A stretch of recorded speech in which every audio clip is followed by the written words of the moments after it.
Good evening, and welcome to our regular commission meeting. And for Tuesday, December 9th, 2025, starting at 6:01 p.m., we call this meeting to order. Roll call, City Clerk. Commissioner McCutcheon, Present. Vice Mayor Williams, Present. Commissioner Watts, Here. Mayor Berrien. Present. Thank you for that. We will have our invocation by Commissioner Williams, and then we will stand for the Pledge of Allegiance. We'll go ahead and stand now.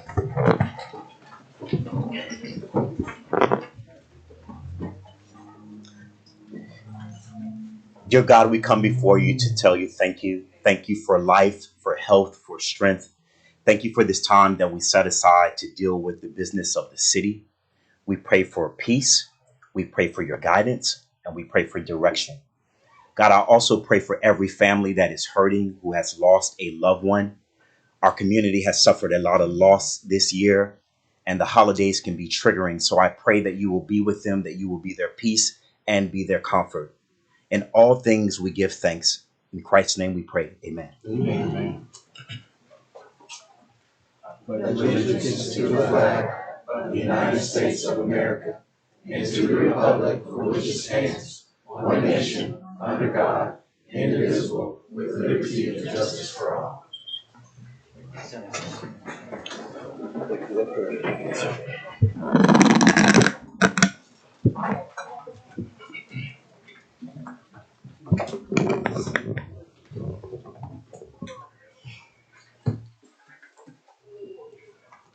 All right. Any additions and or deletions?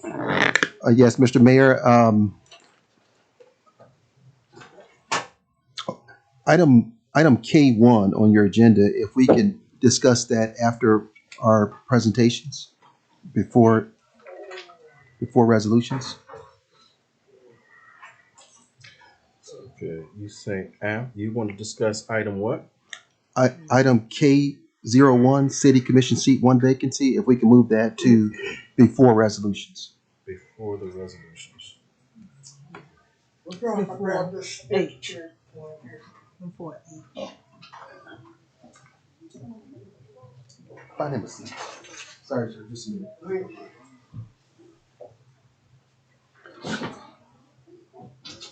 Yeah, just hang tight, sir, if you don't mind. We'll get you something.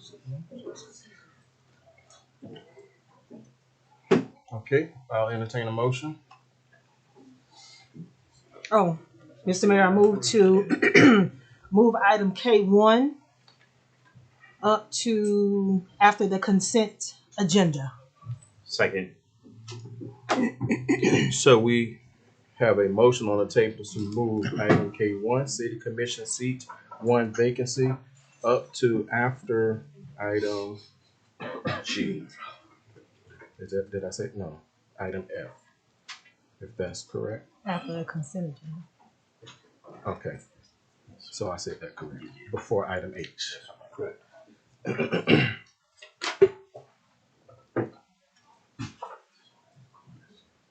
And so all in favor signify by saying aye. Aye. Any opposed, like sign. All right, motion carries.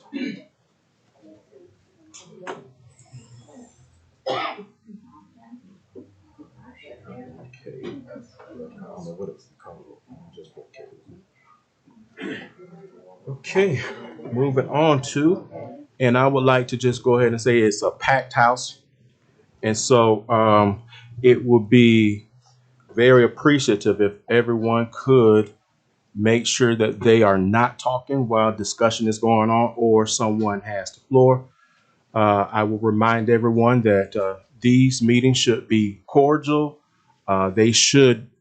Everyone should feel welcome to speak on any item, and no one should feel intimidated or made to feel like their voice doesn't matter.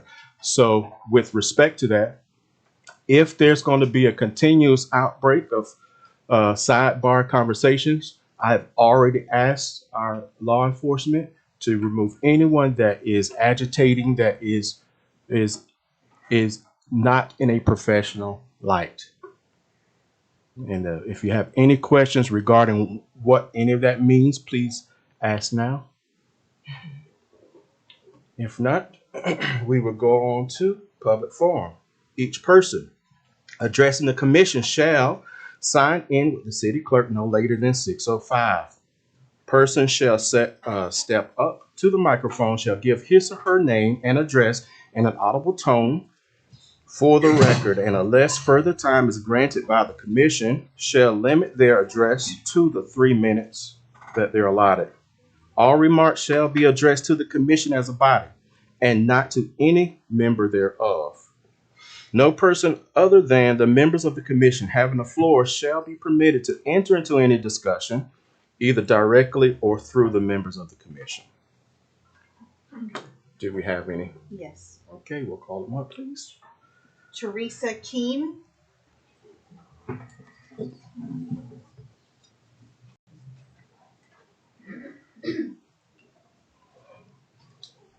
Hello, Teresa Keene, 809 Edgewood Drive. I am so proud of this group of body that run Fort Meade. Like our own budget at home, things can get out of balance, but look forward, don't look back at what's already happened. Now, the main beef is the housing development that's just north of 9th Street that is proposed. I don't know how far along it is on the reality, but that is too much, too big for this area. It's twice as many stresses on our system, and whatever government says they're going to help with, it won't. It's too much for this community. It will ruin the atmosphere, and those people won't be shopping in Fort Meade. They'll be going out. Number two is the data center. I lived out there the first 6 years of my life, just down that road and around the homeland. That is not an asset for Fort Meade. It is a huge project.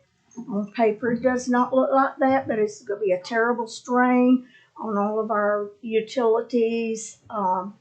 And a 10-year tax credit, I know the county did that, but Fort Meade needs to push back. Thank you for your consideration. Thank you, Teresa. Thank you.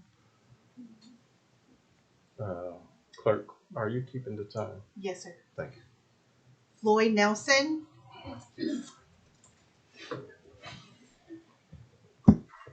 Floyd Nelson, 151 Sand Mountain Road. I really have only one thing, and that's to address Mr. Brown. Mr. Brown, 6 months ago, you and I started working a little bit together. I appreciate all the help that you've done, everything that you've done for me. The thing that I regretfully say is that I hope that whenever you leave, that we don't start going backwards. With the new city manager, most city managers don't care how the last guy done it. It's how he's going to do it.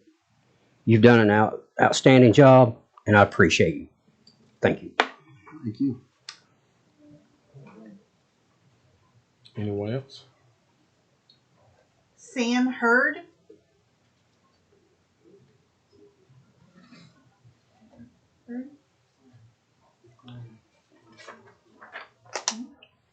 Is Sam Hurd present? Hurry. Sorry. Totally lost. Forgive me. My wife says I get lost going to the bathroom. Speak on the IT forum or the IT request to change services. We'd like to follow up on that with you guys. Find out what's going on with that. Okay. Otherwise, we were representing Data Integrity Services. Okay. And but I'd like to ask you about that request and all the above. Okay. So you want to ask that when we address that item? Yes. Okay. So, is that good? Good with me. Pardon me? Good with me. Thank you.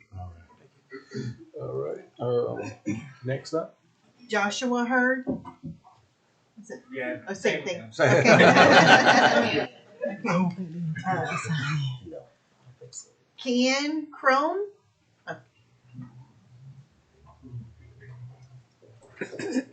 Hi, Cayenne Good. Kroom. No problem. 1706 Mount Pisgah Road. I'm just going to pull up. I have some notes on my phone. I just wanted to talk a little bit about the data center.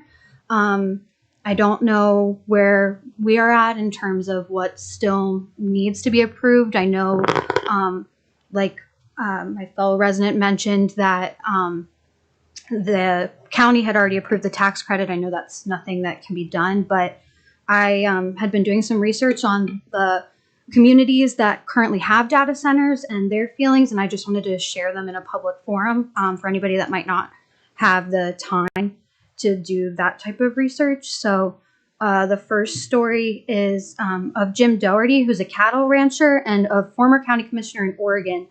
And his story started when he noticed that there were a lot of medical conditions happening in his county, full of 45,000 residents, and they had been linked to toxins in the local water.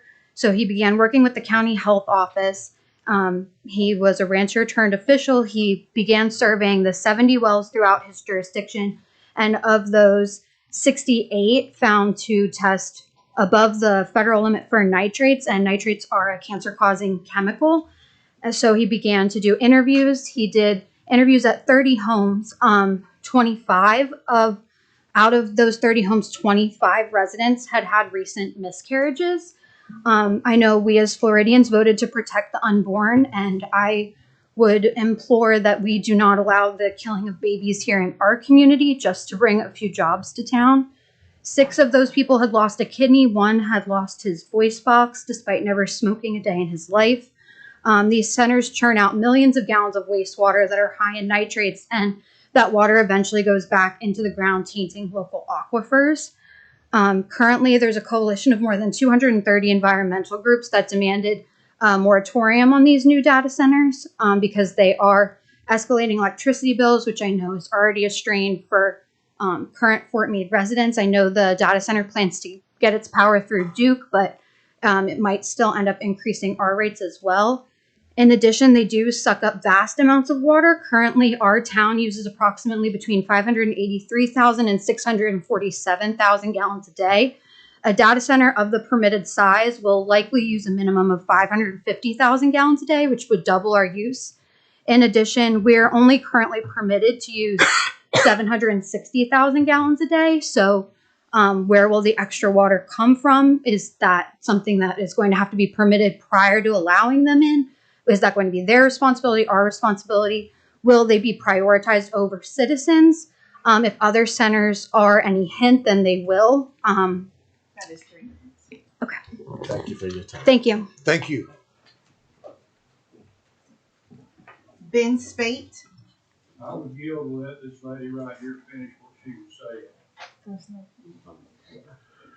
Next person. No. Actually, that's not how that worked. That's not how that worked. So you've said your 3. Thank you for your time. Thank you for your time. Next person. Frederick Hillard.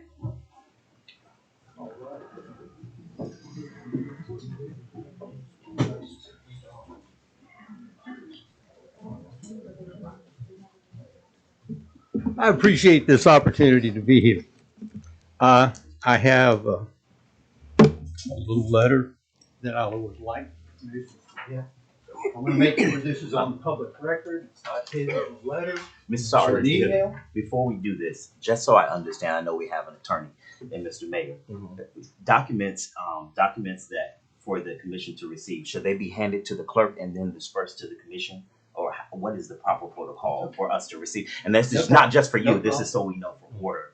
That's a great question. We Sure. should have that answer. You actually do have the discretion to accept them. If you want to accept them, you can go 2 ways. You can just let them hand them out, sort of naturally, or give them to the clerk and then disperse it, stamp it, make it an exhibit for the record, include it in the minutes. But it's your choice if you want to take it. I'm not discouraging you. I'm just saying you legally can do whatever you want. You wanted it. Sorry, it's been a while since I've been in front of the crowd. Thanks.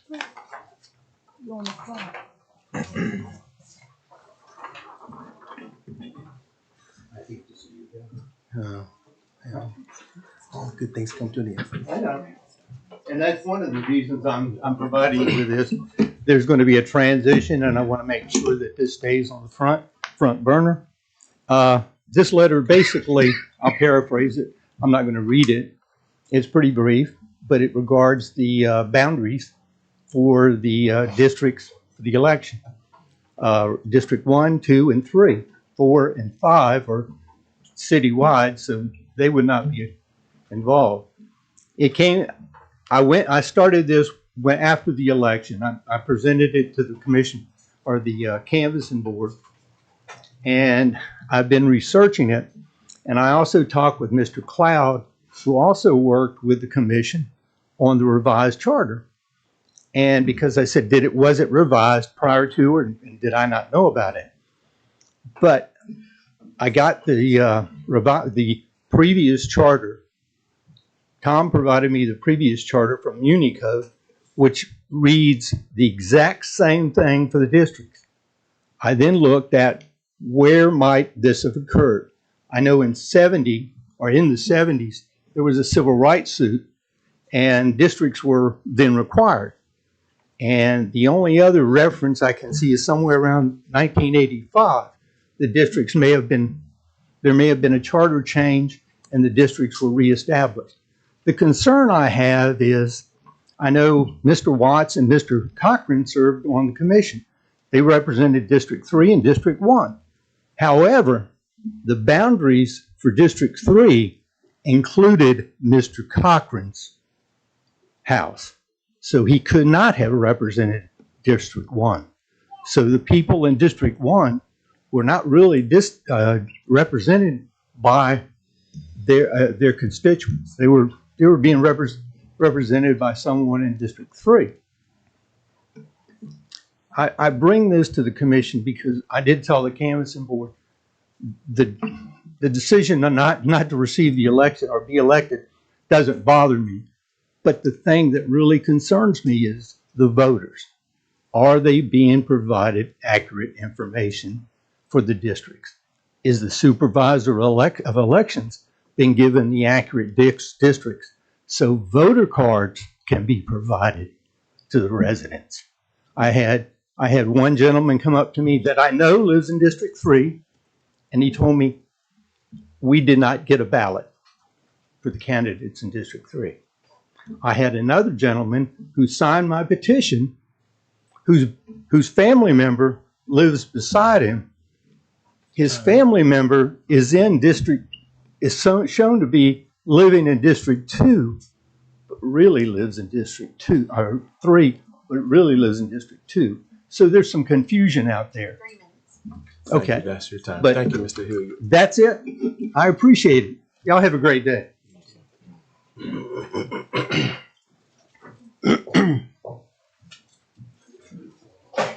Kathy Shell.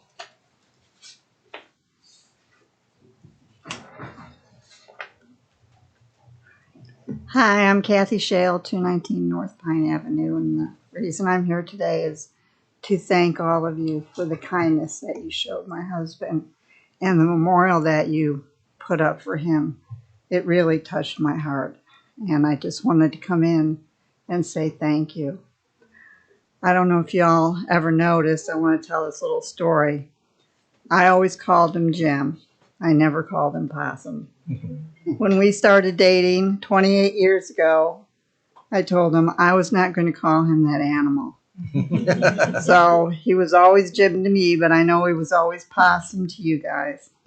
And I know he's going to be missed. And again, I just want to say thank you for your kindness and everything that you've all done for me while I've been, dealing with my loss. Thank you.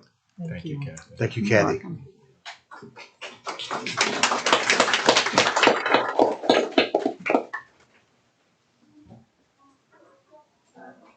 Lisa Rice, or you're saying it right? Yes, that's right. Okay. Hi, I'm Lisa Rice, 504 North Pine Avenue. You may tell me to go sit down and come back up. Still, I know we moved up the portion for the city commission vacancy. I don't know if now is the time to voice my concerns on that, or will we be allowed to come up and voice our concerns before you vote? Yes. So go ahead and address my concerns. Yes, you will be allowed to voice your concerns when we get to that item. Okay, just making sure. Oh, one more thing. Sorry. The lady with the data center. I know her 3 minutes were up, but I was always under the understanding that it was the commission's discretion if it went over 3 minutes. So I don't know if you might want to reconsider that, because it sounded like some people did want to hear what she had to say. Thank you. Next person. Shayla Riley. I decline. That's it. All right.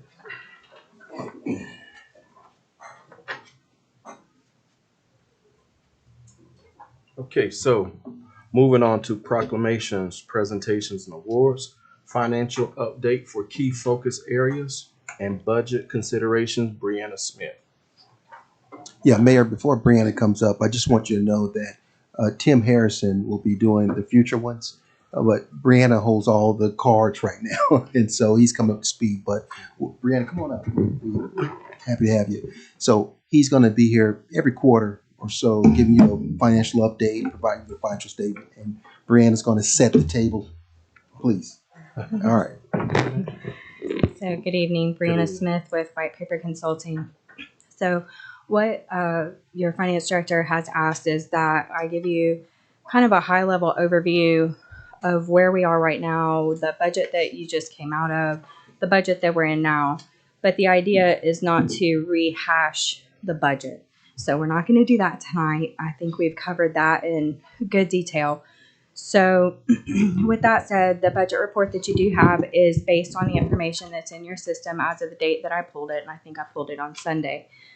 So with that said, it's not a soft close, and we want to be clear about that. And in a soft close, what we mean is that we have reasonable assurance that all financial transactions are posted for the fiscal year that you just ended in 2025.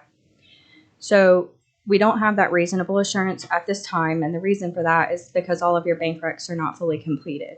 So we don't have that reasonable assurance today, but the finance team is working diligently to get that done. With that said, I just wanted to let you know what the limitations on your data is. So for 2025, the information that's there is current through where they are with their reconciliations. Your 2024 data is audited, and I put that there for reference. Your 2026 data is what's been booked year to date. So with that said, when you're looking at 2026, keep in mind that accounting usually runs anywhere from 4 to 6 weeks behind. So if you see that some accounts look lower than you would expect them to be, it's because those postings haven't occurred because the finance department doesn't have them yet. So for things like invoices that haven't been received, revenues that are received in arrears, so they may not receive, say, November revenues until December, that type of thing. So just keep that in mind as you look at your data. As we go through the update, if there's anything that you feel like you would want the team to focus on maybe more than another item, please speak up and let us know what that is, because we're obviously going to prioritize these. A snapshot of where you stood for the 2025 amendments. Your high-level items were that we did adjust your budgets to reconcile more closely with your actuals. We corrected your CRA TIF presentation, which we went over in detail. We recognized your disaster aid and grants, and we removed the unfunded internal service charges for the fire department. With that said, that your projected column for 2025 reflects those budget amendments, and they more closely align with the real activity to hopefully avoid any overages. Not to say that there wouldn't be, because all the transactions won't be posted until the audit is complete sometime in the spring. For 2026, your adopted millage rate was the 8.4403, and your general fund was balanced on 2.34 million in non-operating sources, and your capital program is grant heavy. Those are the main things that we discussed during that cycle. So this shows progress on lowering the tax burden, but it also highlights the reliance on one-time sources that you're not always going to be able to rely on. So please keep that in mind. So with that said, the primary risks that we have been discussing over time is that there's a heavy reliance on reserves, interfund dependence. Your internal service charge methodology needs to be addressed. We have an issue with staffing turnover that I've been discussing with Mr. Brown. Grant timing and revenue adequacy. Those are your main risks. These could impact sustainability if they're not addressed proactively. So those are the things that we need to focus on the most. With that said, I have a couple of asks that I would say are more high priority. We have discussed these with the finance team, that your quarterly budget monitoring, which they're bringing back into effect, timely bank reconciliations. They're hard at work on that. Initiating a pay plan refresh has been discussed with HR as well as the finance director. Obtaining a legal opinion on stipends in several areas has been discussed with the finance department, and to address some grant timing concerns. So those are the immediate items that we were working on to address some of the risks that we've seen within your budget.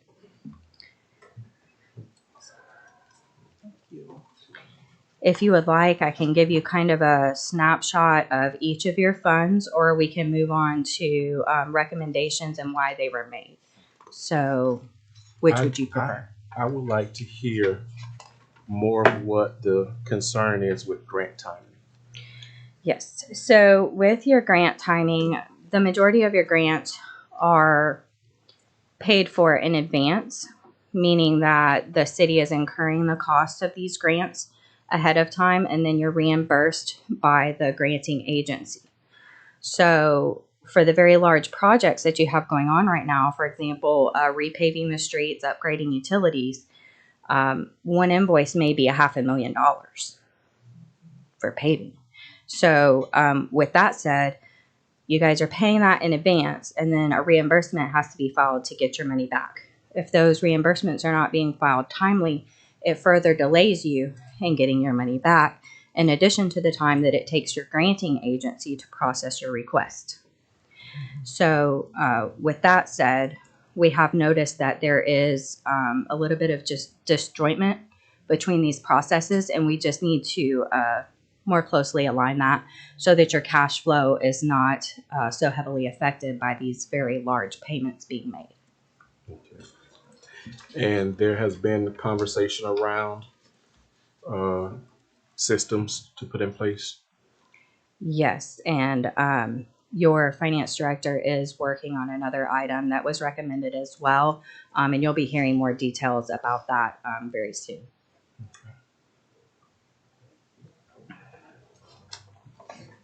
Anything else? I have none. Okay, we can move on. Okay. So we'll briefly go over where your funds are, just a few things about them to kind of keep some things in mind as you're moving the city forward.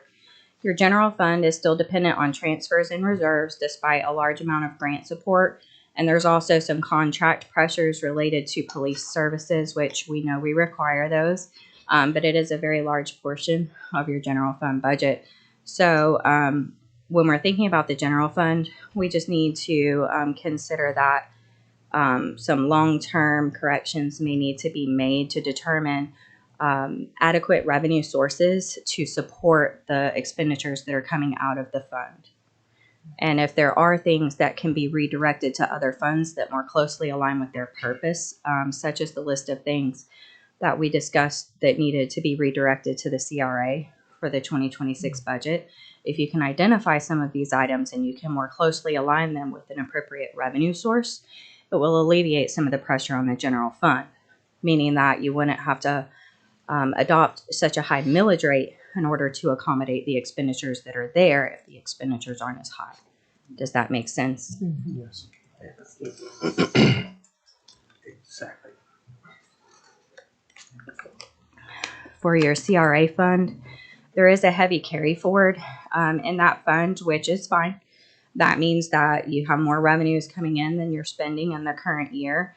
But you can tend to see that in restricted use funds like the CRA, because that means there's a project in a future year that can be applied to. So we're not necessarily really concerned about a healthy carryover there because you can use that in the future. Just keep in mind that those dollars are restricted and you must spend them in accordance with your CRA plan. And I believe that she's working on getting that updated for you. For your fire fund, it is reliant on transfers. There was a lot of overtime seen due to staffing issues that they have there. And also there are some stipends being processed in the fire fund for which I have recommended to get a legal opinion on those stipends to make sure they're being processed compliant with payroll processing. The only contractual pressure there is really just your dispatch contract with the sheriff's office. It's not extremely burdensome to that fund. Their needs are more aligned with staffing, being able to pay the staffing and keeping up with their capital needs. That's the big thing there. For your electric fund, we always have to watch the wholesale cost of electric, which heavily affects that fund, but obviously we have to purchase that power. Disaster expenditures are also something to watch in the electric fund, because when it comes to restoring power after a hurricane, I mean, you can blow through $800,000 in 5 days just trying to restore power. And their reserves have gone down over the last couple of years in the electric fund. So we do need to focus on rebuilding those reserves and making sure that the costs are aligned appropriately with the rates. For your water and sewer funds, these are mostly grant funded with respect to capital projects going on in 2025 and in 2026. So again, for these funds, we need to closely monitor those reimbursements and make sure that that timing is appropriate. For solid waste, your contract pressure there is with Republic Services, as you don't control their costs, but because they provide the service, you know, you have to provide a rate that covers that, but also will recover any disaster expenditures associated with solid waste. And you don't generally think about that, but whenever you have debris from a storm, in the past, the city has charged those costs to remove the debris to the solid waste fund. So if you don't have an adequate reserve in that fund, the money would not be immediately available to pay for that while you await your reimbursement from FEMA, which can take an exorbitant amount of time. And the bills have to be paid in the meantime. Your stormwater fund, not a lot of pressure in that fund. They did have a modest carryover, but with your stormwater, there are a lot of capital needs there that the city will have to address over time. So you'll want to make sure that you're monitoring your non-ad valorem rate to make sure it's sufficient, not only for your daily operations, but for your asset replacements in regard to infrastructure. Because if you don't start with replacing your infrastructure ahead of time, everything becomes break fix, and it's really hard to plan for that at that point. For your impact funds, no concerns there other than you do have some money in those funds that can be used for capital projects, but it does have to align with your statutory requirements. But keep those in mind as you're thinking about your capital projects that need to be paid, especially, you know, your water and sewer capital projects. If there is anything that can be applied to your impact funds, we always recommend to use your restricted dollars first before you use your unrestricted, because you can use unrestricted for anything. Okay, so just keep that in mind. Do we have any questions on those funds? Okay. So with that said, while you do need to focus on the numbers, my recommendation would be focus on what's driving the numbers that you're seeing. Because you can look at the budget numbers all day long, but if we're not considering what is causing the numbers that we're seeing, we're not going to know where to start to fix what we're seeing. So with that said, look at the accuracy of the entries and the timing. Make sure that your revenues and expenditures are posted to the proper period. Your finance director will be monitoring that as well. Look at your salaries, wages, and benefits. If your costs are increasing sharply over the last several years, what trends are impacting that, and how do you retain the employees that you have? How do we address that? One of the ways that you can address it is with a pay plan refresh. Your HR director can significantly, help in that area. We need to address revenue adequacy. The revenues that you have coming into different funds are not always adequate for the expenditures that you have. Why? We need to get to the bottom of that to determine long term, where do our revenues need to be with expenditures? Are they appropriate from both sides? Your cost allocations, we touched on that a few minutes ago. Make sure that if there are costs that can be paid with restricted dollars, make sure they are being paid with those restricted dollars first. Relieve your general fund of things that can be paid for by stormwater, can be paid for by the CRA, or with your water and sewer impact funds to alleviate the enterprise funds for your standard water and sewer things. Keep all these things in mind, because as you're going through your budget, we need to get the most appropriate revenue source. And that's one way to do that.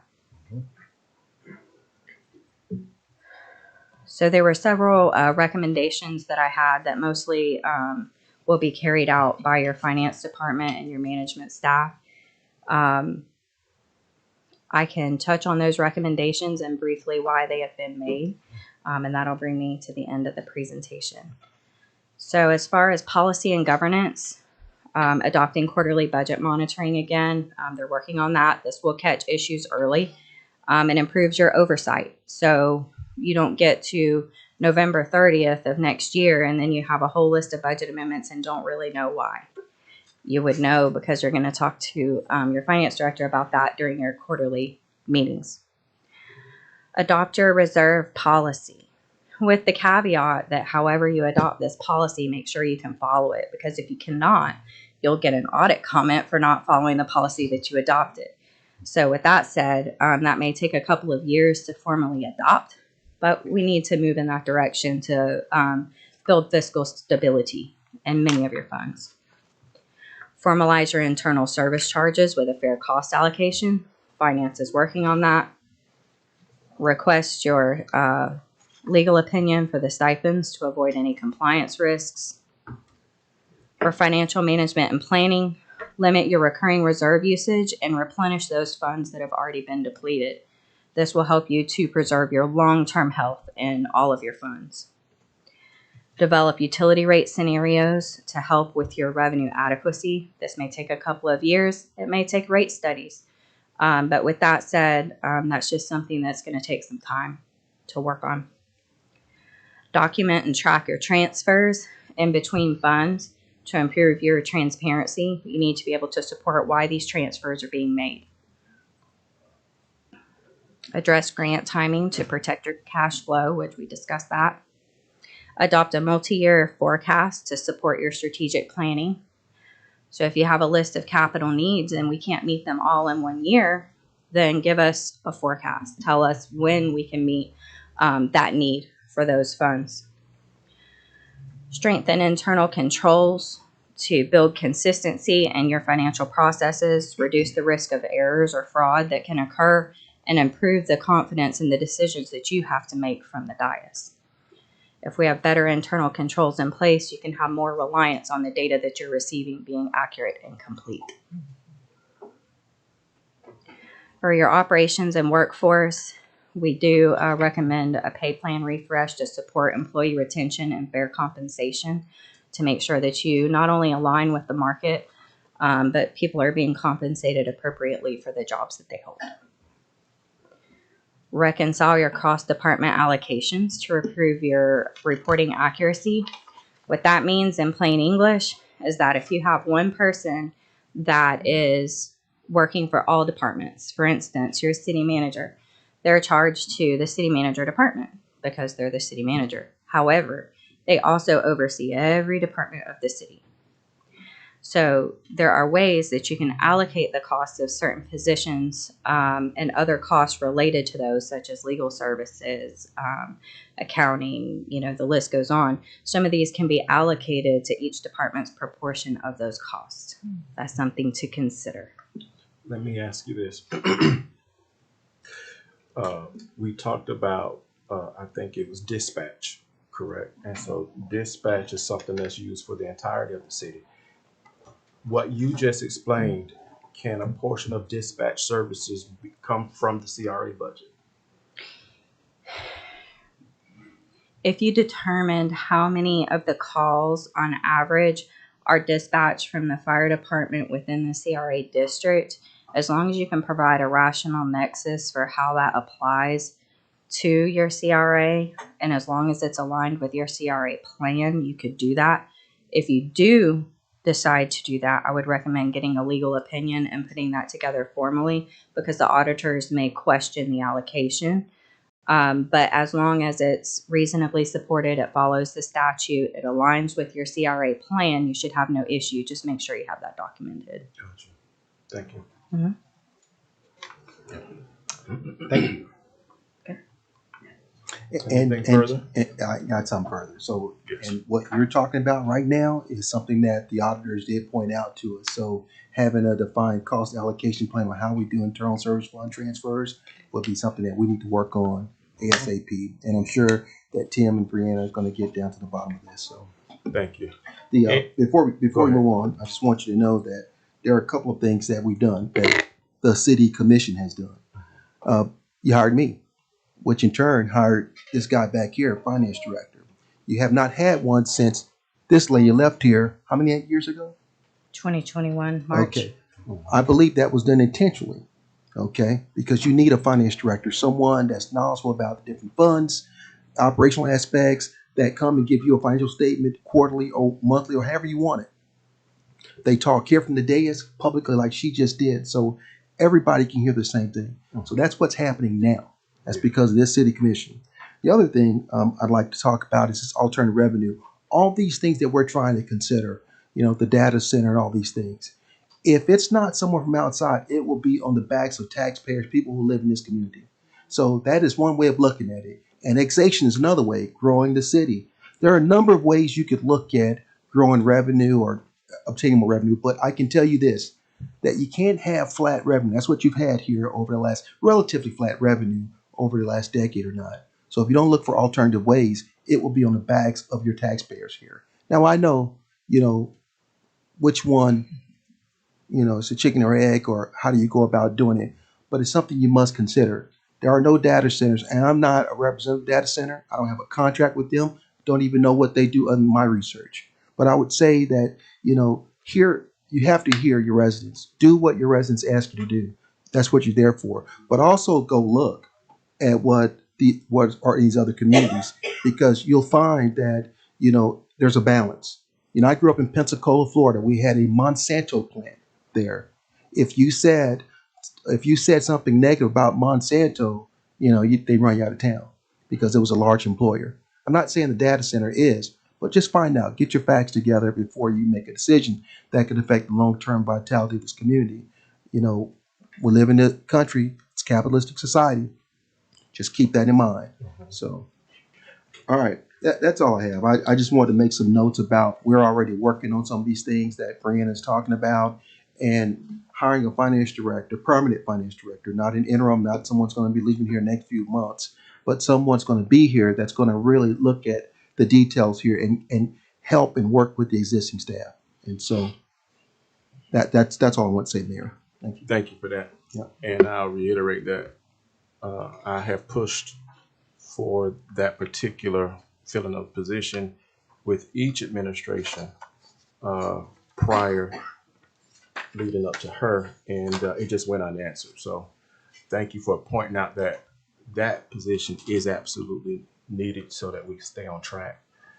At this time, I open it up for anyone in the public who would like to comment regarding anything that was said in that. Thank you, Brianna. You're welcome. Thank you. If Thank you not, very much. Very thank you good. very much.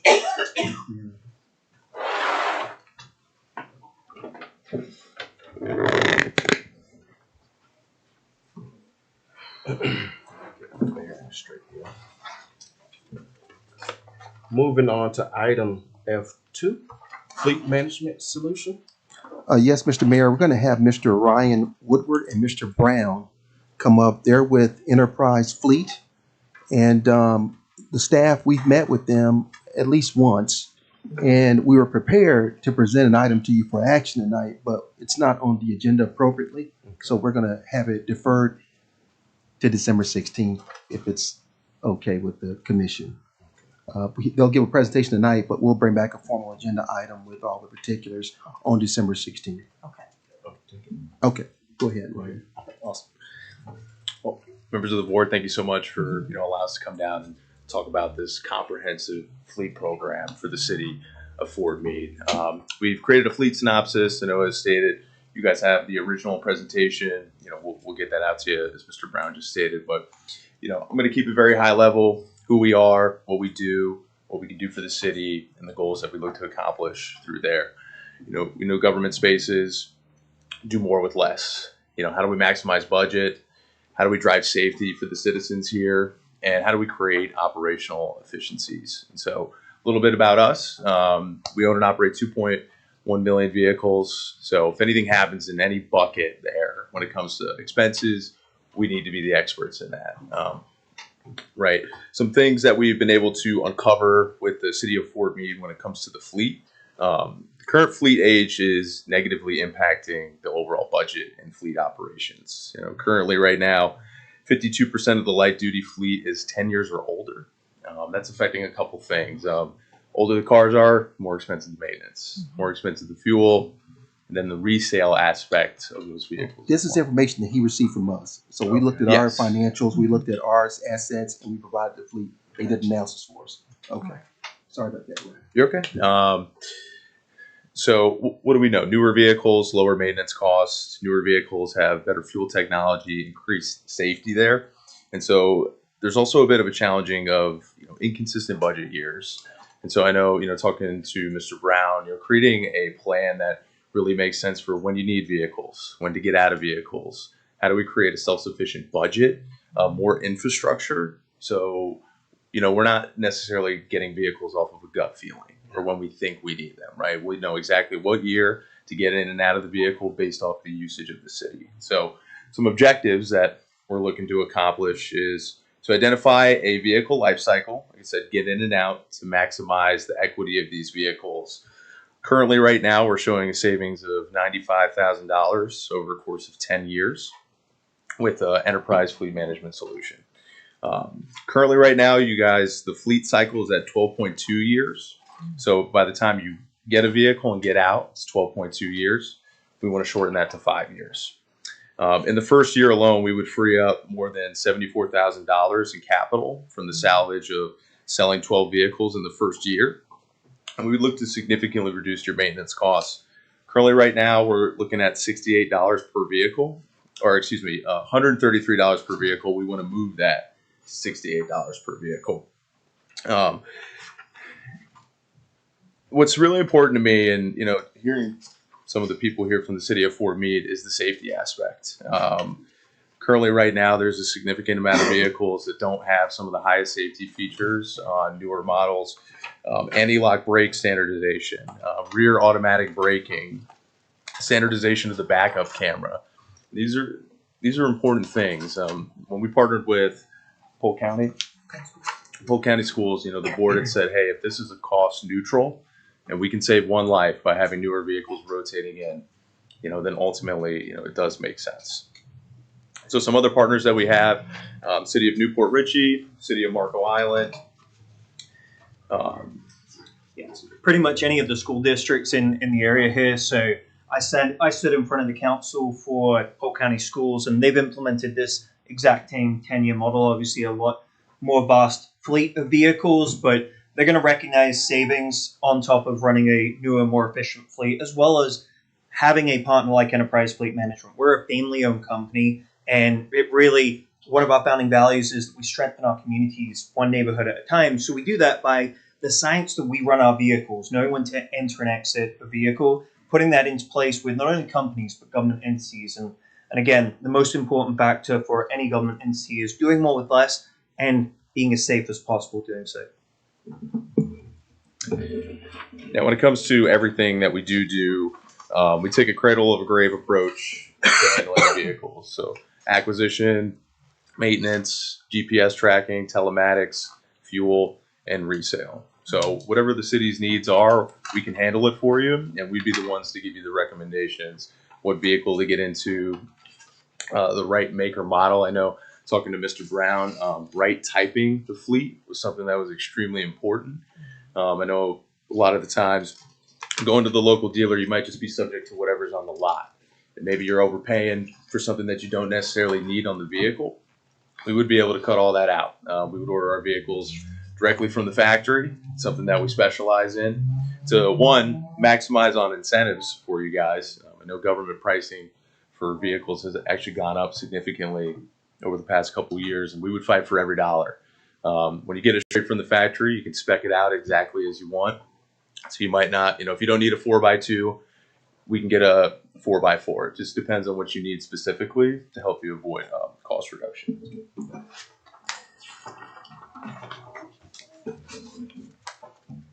Now, overall, we see that your annual needs right now are about 1.8. Our recommendation for you guys would be to replace 12 vehicles in your first year. We would start with everything that's 10 years or older or over 100,000 miles. Right now, we have that projected at, a total fleet budget of $143,000, including maintenance, fuel, and to acquire these vehicles. And so in our first year, if we're leasing 12 vehicles, it's going to the lease cost is going to be $99,000. Our maintenance for that would cost $7,000, and our total year one cost would be $106,000 to replace 12 vehicles. And based on our estimated budget of what your yearly is at $143,000, that would give you guys a net cash position of $59,000. Yeah, and again, this plan is not something that will show you, hey, here's 10 years of what you should do. We have a local team that supports each and every one of our partners here local. We all work, we're based out of right near Tampa Airport, but we got people that live in Polk County that would be representatives, meet with everyone here, give updates to council, updates to the plan. I mean, we've seen what the vehicle world has done over the last 5 years through COVID. We've seen vehicle prices shoot through the roof.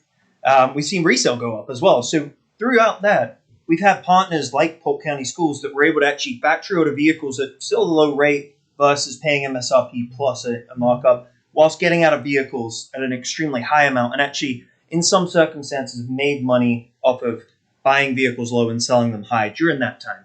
Now, that's obviously a unique time period, but that's some of the things that we bring to the table. And again, it's about doing more with less. Overall, we're showing a $95,000 savings by running a newer, more efficient, safer fleet of vehicles. So that's what we're excited to bring out on the 16th. And obviously, the packet we've got in front of us, have that in the board packet. And obviously have some more open discussion and hopefully some sort of pathway forward. So with that, we'll kind of open up, obviously, a little overview of Enterprise, kind of what our goal is here and the conversations we've had. But welcome any questions. Are there any questions at this time? I don't have any. Yes, I do. Speaking of vehicles, how far up the chain of command you get to equipment? Is equipment included this or just vehicles? Like the aftermarket? Right. So we would handle that all for you. Absolutely.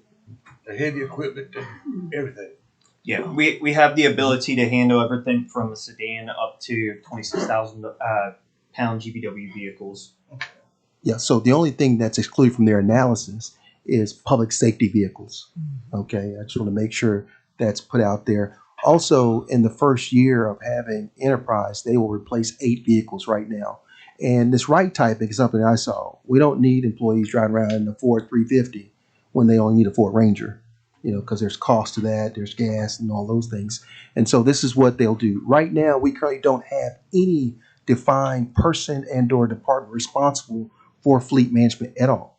So every department is buying whatever they want, no matter what. Okay, and we need to look at that. Right now, the code enforcement vehicle, it was given to us by the sheriff's office, and we're thankful for it.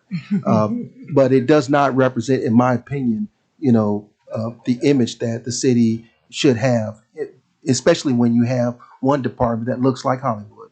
Okay, and so we want to treat all our employees fairly. We want to make sure that these vehicles are safe. This backup feature is something that's attractive to me, because we do have these accidents or incidents. I don't know whatever they want to call them, but some of these devices can help.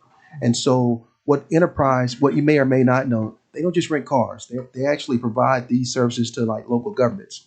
And so we're able to piggyback. Okay, and when I say piggyback, cooperatively purchase these items without going through a full-blown RFP and those kinds of things. We don't have a contract with anyone right now. So that's why they're here. I thought I'd bring a recommendation forward. We can discuss it. If you want to take action on it, then you could. But I didn't have the item prepared in the way that I thought I would have it, where you would have the resolution and all those things you can act on. So that's what you're going to be bringing forward. Yeah, I'm going to put it on the agenda for the 16th. We should be having a December 16th meeting, so it'll be on that agenda. Yeah, and as Mr. Brown said, the social cooperative agreement is one that Enterprise has a contract with. I know you guys have got one, or a later agenda item that, again, piggybacks off of that agreement as well for a separate. All right. Did you have something? I was just unclear. We keep referencing December 16th. Was that a meeting that was? Okay, so no, sir, and you're right. And this is just managing expectations. We discussed possibly having a December 16th. The commission hasn't made a decision on it, but those were dates that staff threw out. And maybe my apologies, because I thought that we were on board with having the 16th meeting. I know that you guys have not formally said the 16th, but I just thought we could have. Yep. So let's Yes, sir. pause on doing that, and then let's discuss that, Mr. Mayor, if you're okay with that at the end of the meeting regarding schedule, because I was confused. I kept hearing you say the 16th. And that, Okay. To my knowledge, that was not confirmed. Okay, well, I think we did legal notice or legal advertisement for the franchise agreement, if I'm not mistaken, for December 9th and the 16th. And I know that we're not acting on it tonight because we're waiting on, I don't want to talk about it because it's not on the agenda, but we can talk about the 16th after the meeting if you'd like. Yeah. Did you? No, I was just, thank you for the presentation. And thanks goes out to Mr. Brown for the foresight to see where we are with our fleet of vehicles and where we could be. So I welcome the presentation. Thank you for the information. And we'll have something to review and discuss possibly on the 16th. Well, we'll discuss it. Thank you. Thank you. Thank you all. We'll see you maybe on the 16th. Thank you, Joe. All right.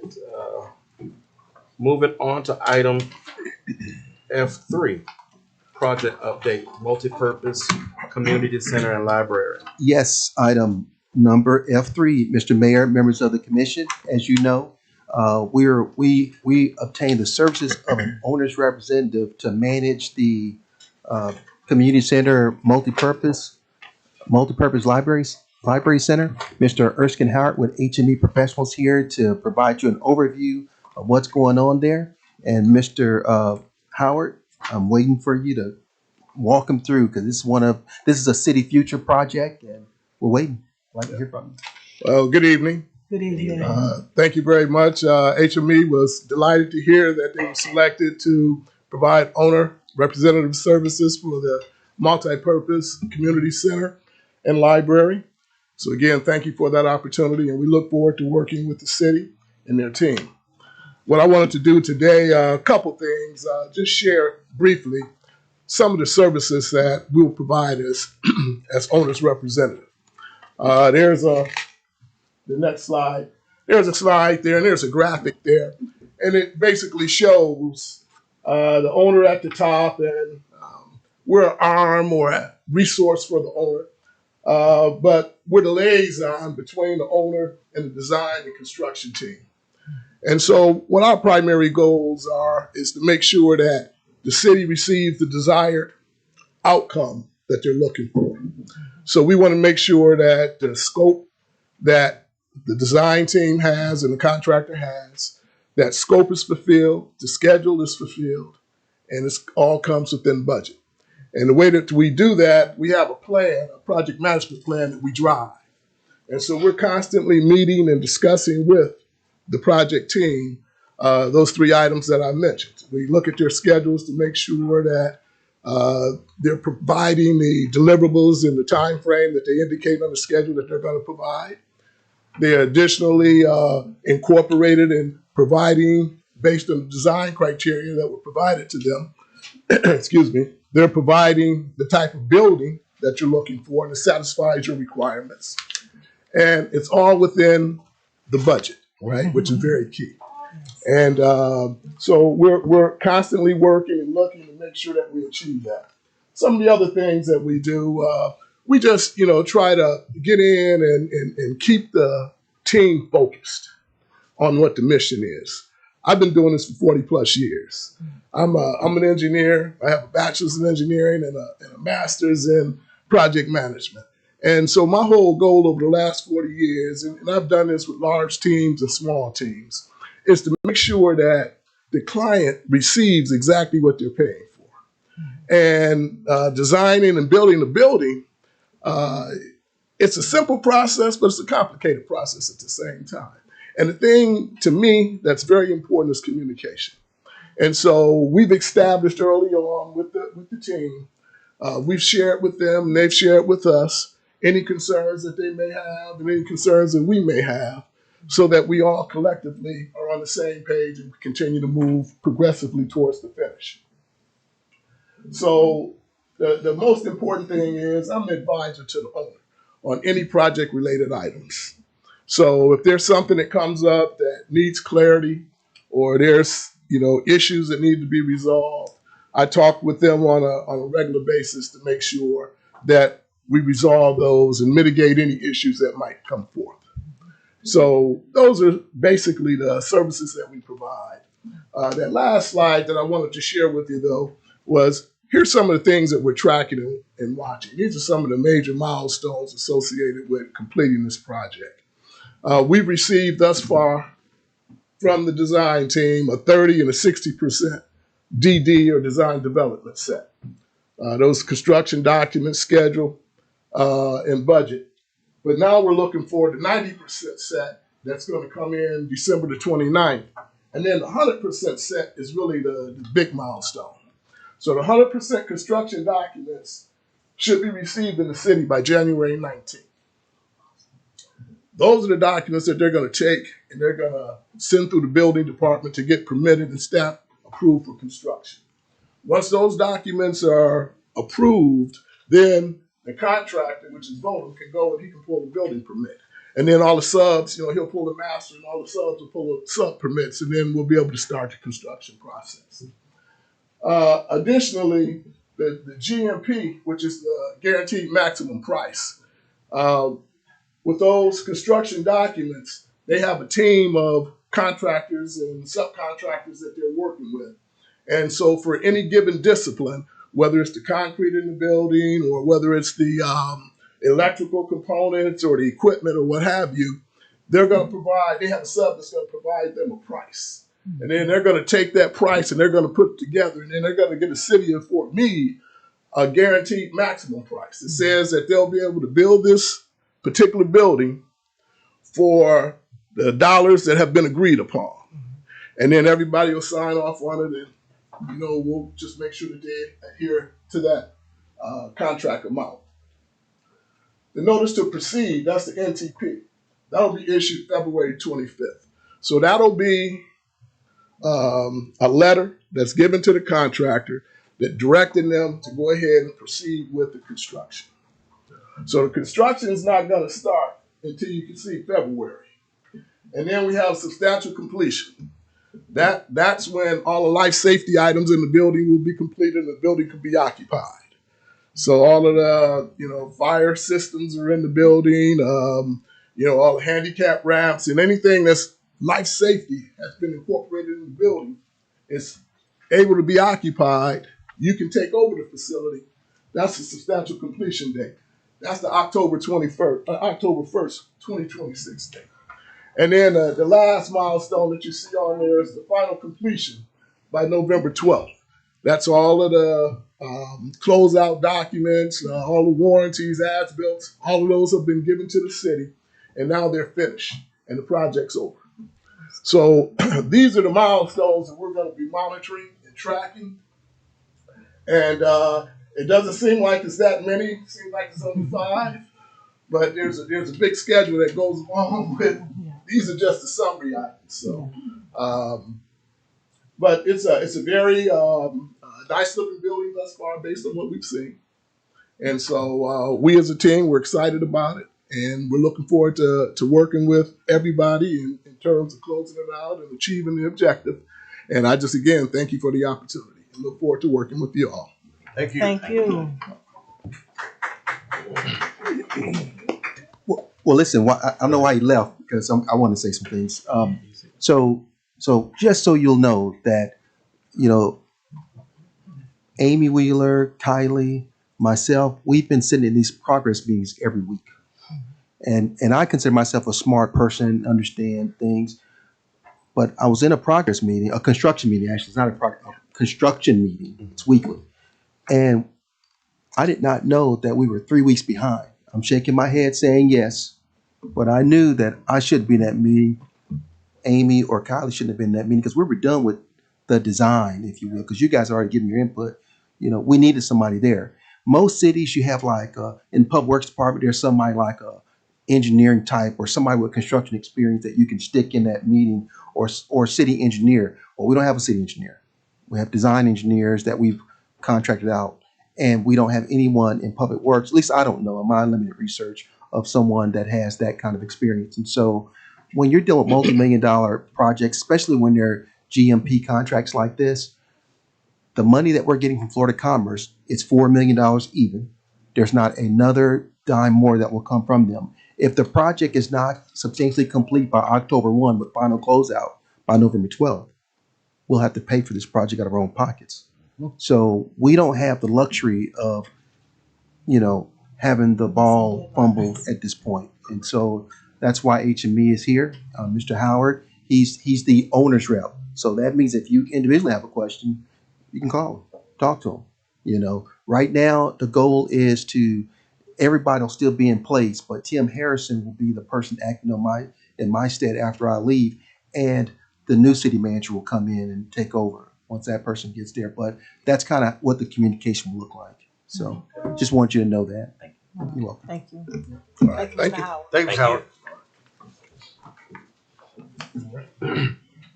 Thank you for that.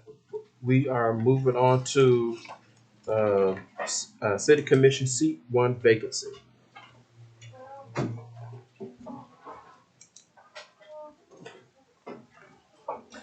Okay, so thank you, Mr. Mayor, members of the commission. As you know, at our last meeting, we discussed this particular item. We had it originally under old business because obviously we've been old business.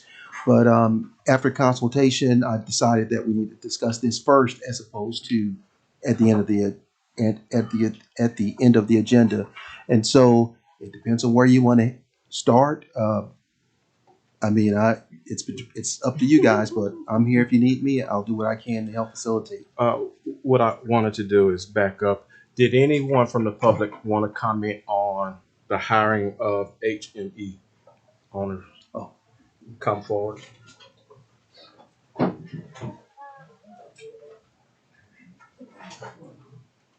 Tight fit. Hey, everybody. Again, Lisa Rice, 504 North Pine Avenue. So many things to say. What I called you up was regarding the concerns. No, regarding the conversation we just had, the presentation. Oh, If you wanna goodness comment on gracious. that. No? Well, no, I do have a question about it, though.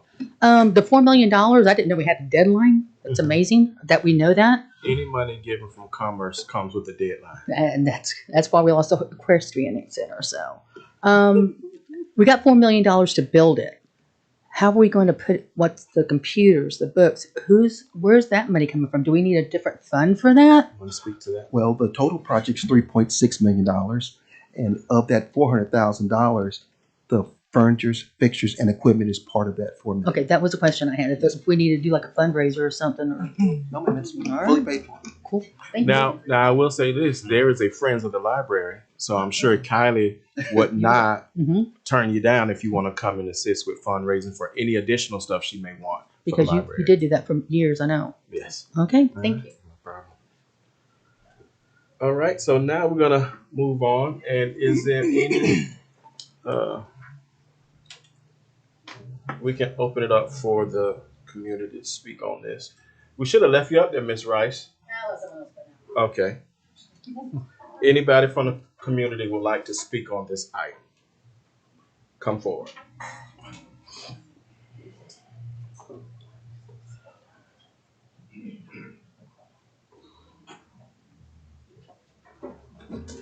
I was aware, Ben Spate, 613 Northeast 3rd Street.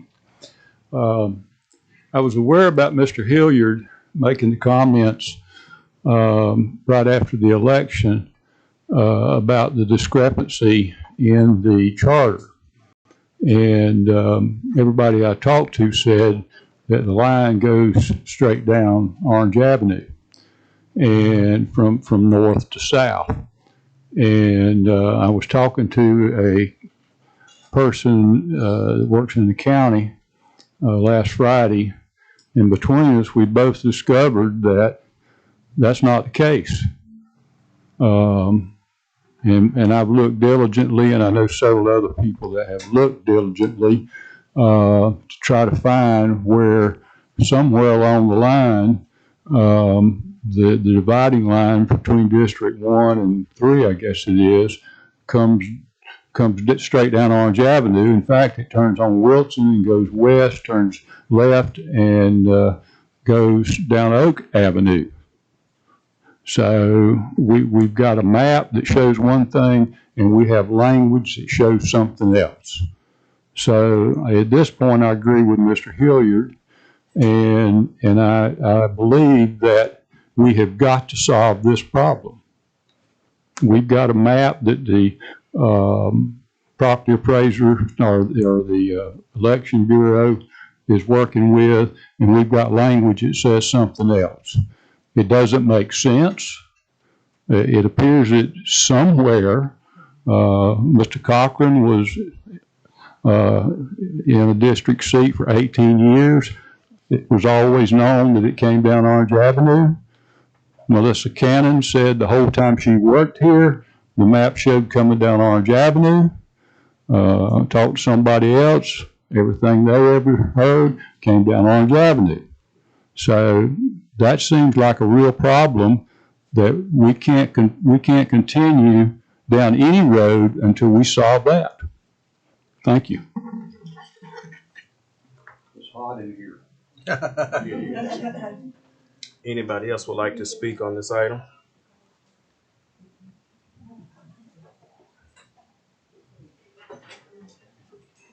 All right. So I didn't hear you. I was asking, was there anybody else who would like to speak? Come forward. Come on forward, Miss Gavin. Just wait at the podium. 504 North Pine Avenue, Lisa Rice.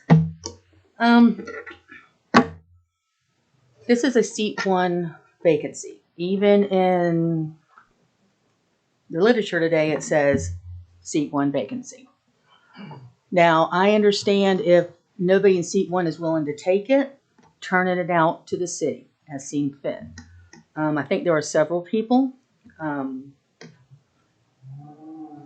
I started looking at, like the language said, Fort Meade is, it doesn't say where they have to live at to be appointed. Our language does not say that. Personally, I feel that it didn't say that because it was common sense.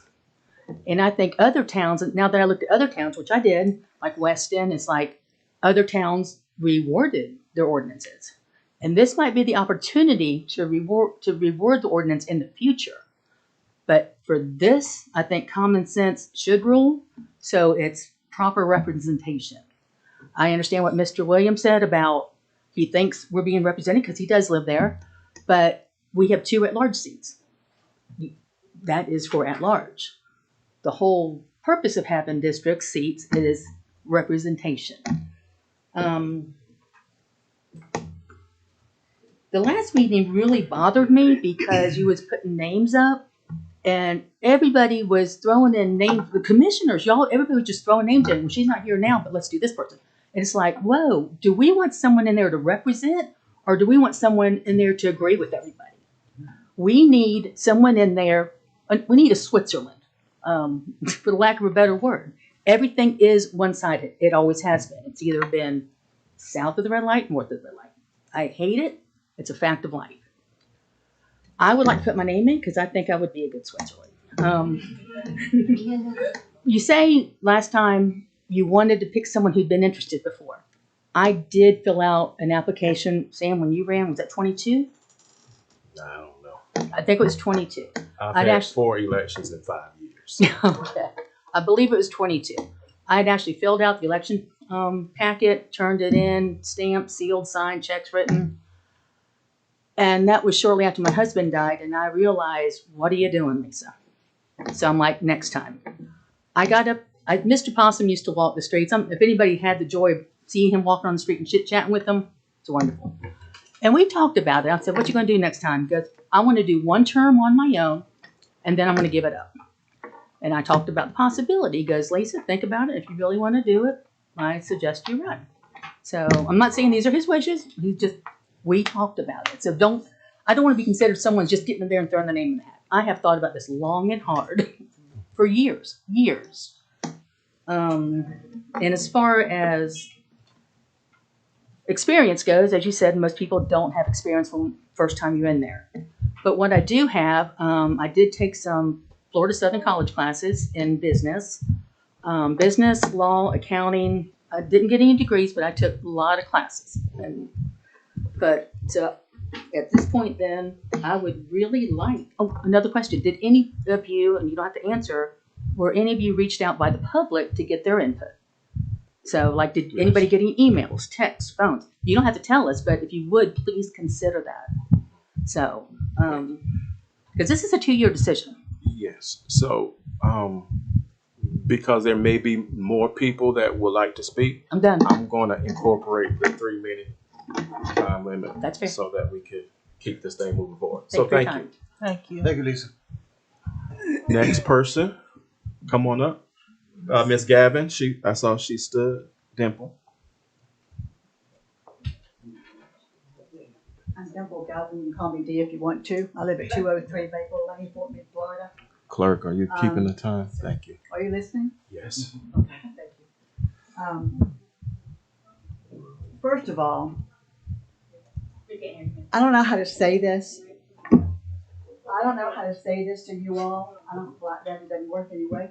It does work. You gotta Yes. pull it down. Come up, pull it down. Okay. Thank you. Can you hear me? I am more than very disappointed with my city representation. I'm very disappointed. Last meeting, I cried. I literally cried when it was finished. If you can't make a decision, what are you doing in the seat? My decision, I feel like we need to go and have a special appointment, special voting time to vote on this. I feel that we in District 1, we need to choose our city commissioner. We do not need to have our city commissioners appoint our city commissioners.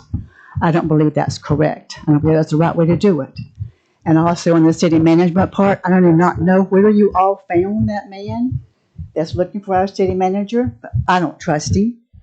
If he doesn't give anybody the resumes, I've been trying for a long time to get resumes, to do research. I was told the position was not even open.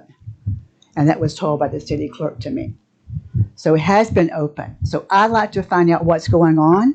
First, we need to fix whatever this District 1 and District 3 is. We need to fix that. before we can go any further. We need to be legally done. Everything we need in this city needs to be legally done according to our rules and our bylaws. And if it's not, we need to not be doing it. Thank you for listening to me. I highly recommend that we look into your hearts in this city. We've got some very, very, very, very hardened hearts. We need to look at our neighbors and realize we are neighbors. We're in this city together, all of us together. Whether you're in District 1, District 2, District 3, it doesn't make any difference. We're Fort Meade. Whether you're south or whether you're north, we are Fort Meade. We're not south, we're not north, we're Fort Meade. And I love this city and I love all of you all. So with that, check your heart. Thank you. Thank you. Next. David.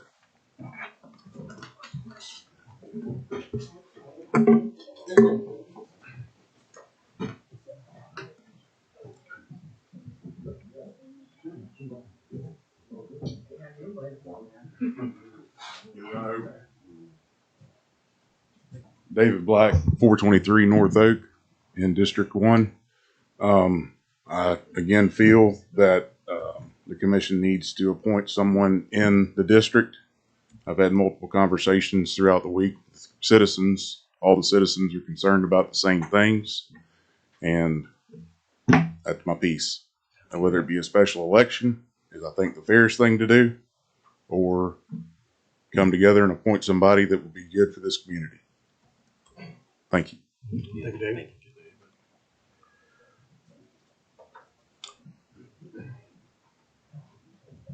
Is that everyone who would like to address the commission? I just wanted to be last. Okay. Come on up. Excuse me.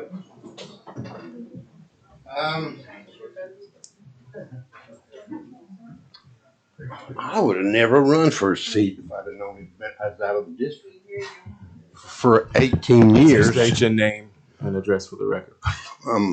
Billy Bob. No, I'm Rick Cochran, 322 North Oak Avenue. I put my name in the hat for that seat, but now, and I've dug back, 2011, I can show charter language that brings District 1 across the boundary down Orange Avenue, like everyone says, until it gets to Wilson. And it takes Wilson over to Oak Avenue. And Wilson is only as long as those many blocks from Orange to Oak. And then it turns south on Oak and takes Oak all the way to Southeast 4th Street. And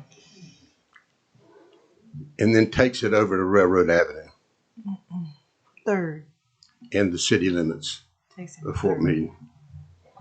So it would take me, I wouldn't want to sit the seat, and I wouldn't have sat it for 18 years if I'd known I'd been out of district. It wasn't by the map that I'd always known of, and even my father had run for the seat. His home is not that far from mine, and he was also District 1. So somewhere it's gotten changed, but I can't find anything farther back than 2011. And in 2011, it has that same language. So that's looking at the charter, what's published in on Google, but it's municipal codes. David Black, only because I was pressure washing and he stopped to talk about something else. But I told him, David, if you ever thought about it, it may be a good opportunity because you live on the west side of Oak. So, have a good day. Thank you. We have Miss Riley, and then you'll be next. Good evening, Sheila Riley, 425 South French Avenue. While I sit and listen to all the talk about districting and wanting representation within certain districts, I can't help but ponder and ask the question, how many people actually go to their commissioner in their district when they have an issue? Who actually, what steps do you actually take? Because I haven't heard anytime there's any issues, people are standing in front of the commission stating issues.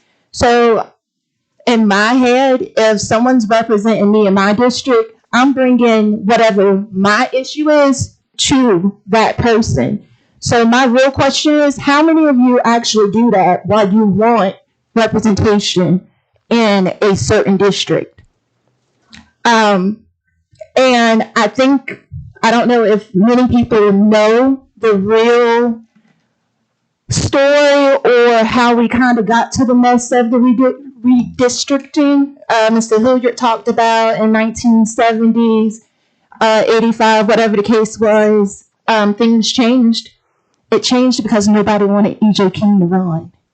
So what happened was, it's Miss Wright, the Wright's house that sit right in front of the community center down, I don't know the name of the road, sorry, but down on the side where Mr. E.J. King lives. That's south side of Fort Meade. Why is the south side of Fort Meade being represented by District 1? That was done purposely way back before I was probably ever thought of. But for people to sit here in this room and act as if, I don't know who had a part in it. I know it was purposely done to keep E.J. King from running. Put him in a district where nobody would vote for him. So this is part of the mess that we're in because a certain someone people wanted to keep a certain someone from the commission. And that's all I have. Thank you. Mr. Burke.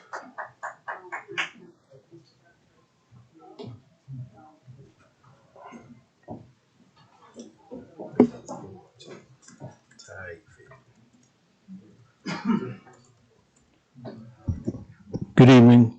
Joseph Burke, 508 North Oak. I wasn't going to come up here this evening, but after my name got mentioned, I thought I would.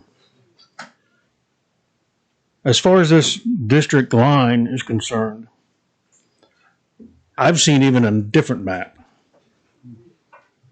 And I called the supervisor of Polk County elections. I was not able to speak with Miss Bell, but I was told that the official line from the Polk County elections is not North Oak Avenue, that it is orange.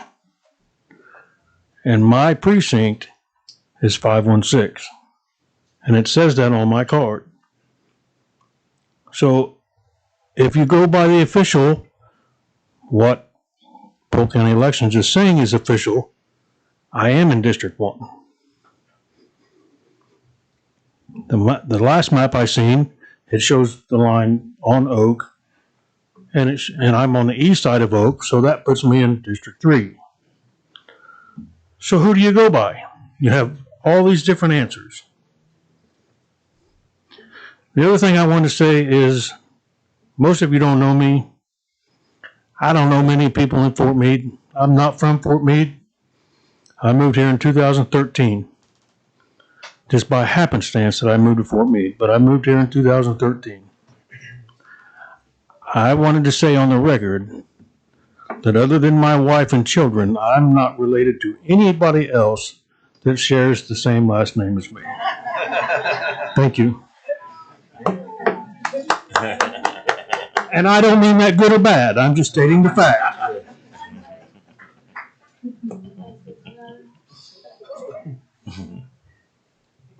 Good evening, Wanda evening. Whitehurst, 850 Southeast Pine. I just stand to say that I too am deeply concerned about the redistricting. When I went to vote, I was very disappointed that I only got one ballot to vote. I agree that this problem needs to be fixed. However, I also agree that there's city business that needs to be addressed. How we fix this, I don't know. I think it's a serious issue, and I think the commission need to be considering right now, tonight, how do we fix the mess that we've gotten ourselves into? Thank you. Thank you. Keep that safe.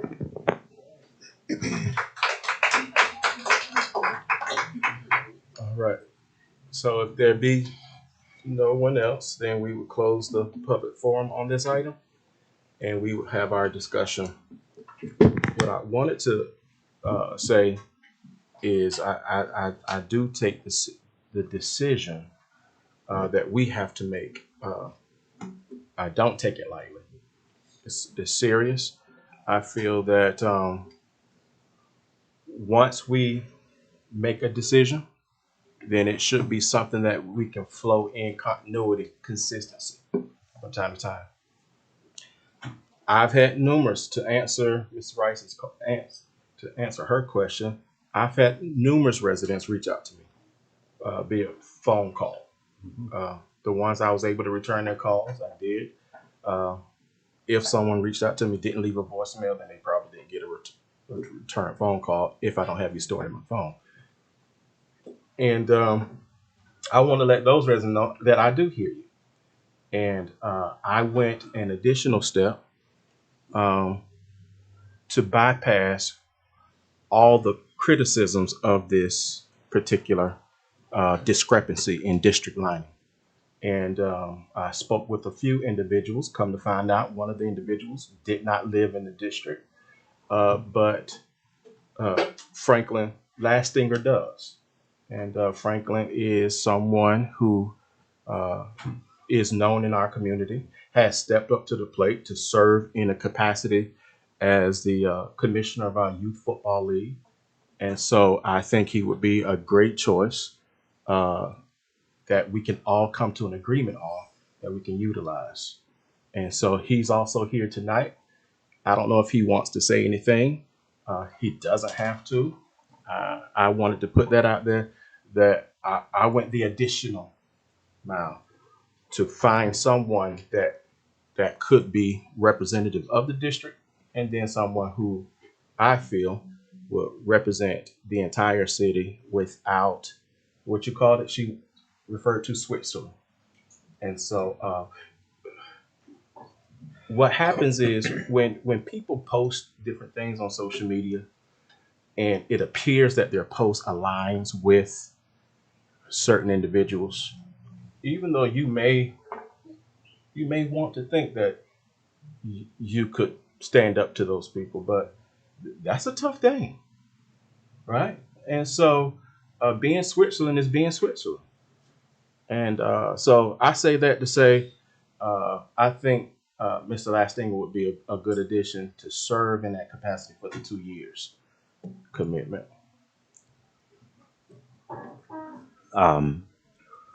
Mr. Mayor, if I may, like you, I went, I took your mile and went a mile as well. There is another name that I would like to offer to the commission, and that is Mr. Matthew Taylor, who also lives in the district, who has been attending our commission meetings, who has extensive background with government purchasing. He's also here. I'm not going to put him on the spot, but if he'd like to speak. He's spoken before. Yes, thank you. I'm never shy to speak. Yeah, Commissioners, thank you. Commissioner Williams, I think you know me by now. My background is I'm a national sales manager for a large food company. Unlike a lot of you, I wasn't born into Fort Meade. I chose Fort Meade. I saw a video that was concerning last night. It was the 5 worst towns in Florida. It's on YouTube if you want to Google it. And number 1 was Fort Meade, and I was disgusted because they were so wrong. We picked this town because of what it was. We got tired of the traffic in Lakeland. We got tired of a lot of the things, and we wanted a quieter life, and here we are. I still work. I fly all over the country. I deal with contracts, government contracts with schools, with military, with cruise lines, with prisons. It's what I do every single day. As far as being Switzerland, yeah, but I do have my own ideas, and I love this little place. I love what's happening. We're getting there, and so if you'd consider me, I'd be happy to serve. Thank you very much. Thank you.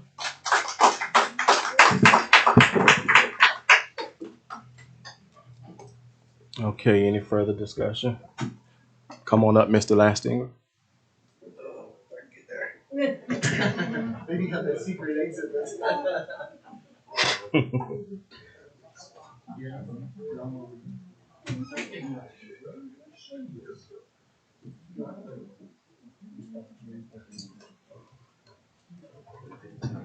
Hello, everybody. My name's Frank Lastinger, 130 9th Street Northeast. I love my community, and I can assure you that if I was appointed to the spot, you would get representation from the district. You would also get somebody who's not just going to follow the status quo. I'm a very much an independent thinker. And I was born into this community, left and chose to come back. So, love our community. I too see the areas of concern, major concern that need addressing. That's what drew me to answer Sam's call and decided to say, yes, I would be willing to fill the seat if given the opportunity. So, thank y'all. Thank you. Thank you.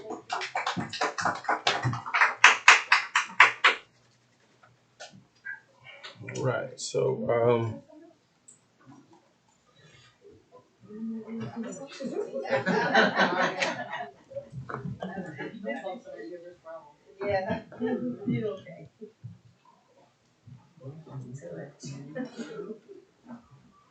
just because it's on the top of my mind, we have to find a way to gauge the number of people attending so we could prepare somehow. I don't know what that would be, so we can be in a larger place.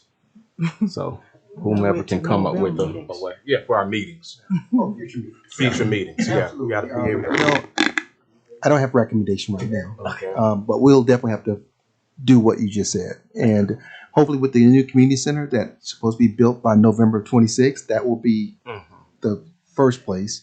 I don't know of any place larger in the city limits unless we go slightly out. But maybe Amy or Nicole can work out something before our next meeting. Yeah, we had a community center. We've used DJ Dream. Oh, that where we had the town hall meeting at.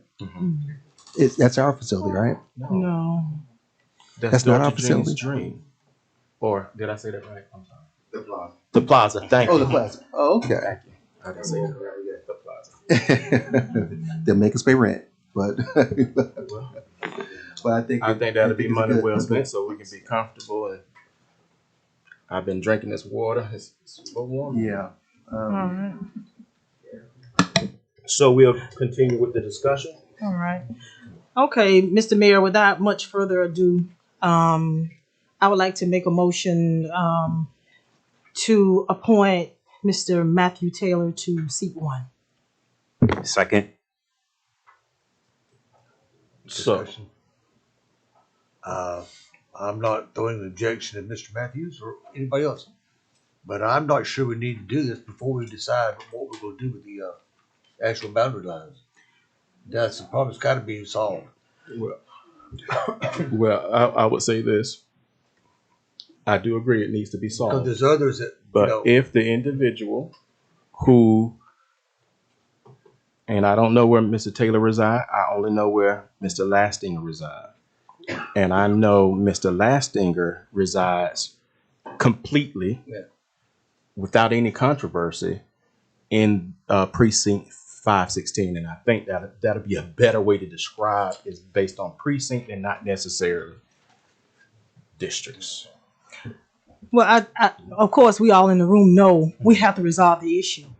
But unfortunately, we're not going to do that tonight, next week, because this is going to take a deep dive with legal assistance, as well as a collaboration with the supervisor of elections. It is a set of unfortunate events.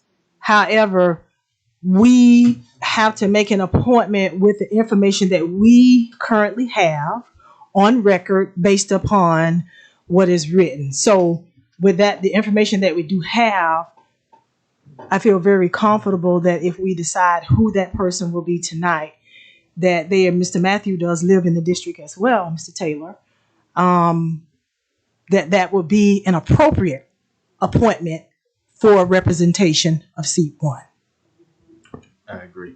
And I want to say for the record, again, this is one more thing to add to the litany of things that have been uncovered on this particular commission. Another issue. And so it went decades without being founded. It was only until an appointment decision had to be made that research was done and all these things were discovered at this point. So I mean, and to tell the truth, to even get to a point to where we could address that particular issue, that could last an election cycle. So that means that district will be without representation for possibly an additional 2 years. And that's what we're trying to avoid, right? And so if there's no further discussion, we have a motion and a second. All in favor signify by saying aye. Aye. Any opposed, like sign? Aye. Motion carries. Congratulations, Mr. Matthew Taylor.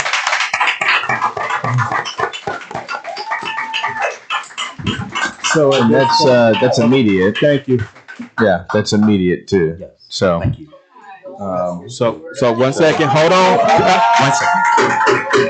I need order in this room, please, because say that again. What we want to do out of respect for I do not want to disturb that. Correct. Thank Yes, he was 2 houses away from me, and So, you know, it was a good name. So although why don't we I can just have you seated, yeah. I would like to have that seat moved to the side. I don't want anything taken away from the seat. If we could just find him a different seat, please. Do you want me to drag this one over? One of them may want to. Yes. And then at the appropriate time, we'll have a ceremony to remove and do all of those things. Okay.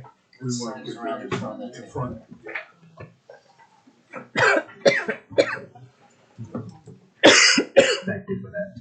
Sure. There you go. Yeah.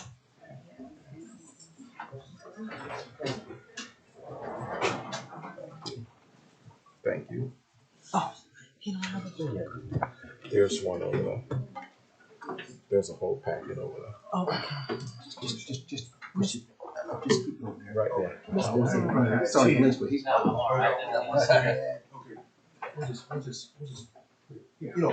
Perfect. Mr.